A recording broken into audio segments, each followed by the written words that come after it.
Should your holding company have a DBA? That's the question I'm essentially answering today. This question was prompted by a comment on YouTube by Kevin Charles. He wrote, "I'm forming a holding company. Should I set up DBAs or should I create a separate LLC for each project so I can intertwine them and have it under one company?"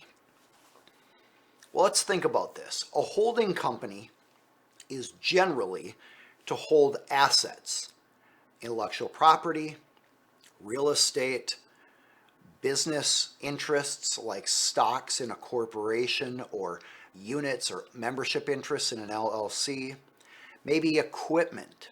But a holding company just holds these assets. It should not be operating. In other words, it shouldn't be doing stuff that could result in it getting sued. Because if it gets sued, everything's at risk. So the whole idea of a holding company is to hold the assets, and then a separate entity engages in hiring employees, selling to customers, and other activity that could potentially result in a lawsuit. That other entity, we'll call it an operating entity, can lease or license the assets from the holding company.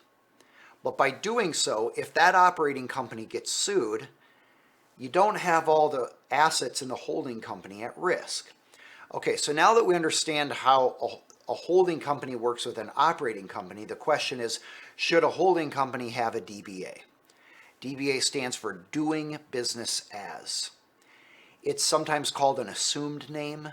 I think of it as like a nickname or an alias. Just like I am called Aaron, Mr. Hall, son, dad, brother. These are all names for the same guy.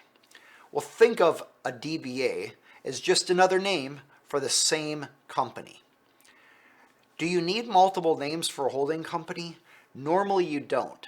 There's really no reason I can think of that a holding company would need a DBA. And here's why. The purpose behind it is to use a different name with the public. Well, you don't want a holding company to have any exposure to the public.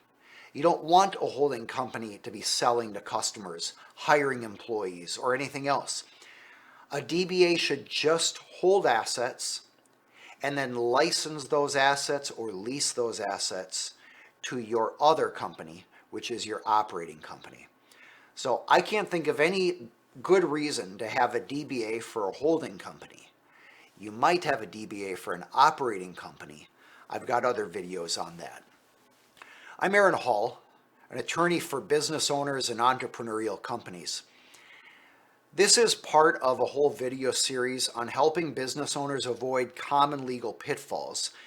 And a lot of my videos are not available online, but you can get them for free by going to aaronhall.com/free.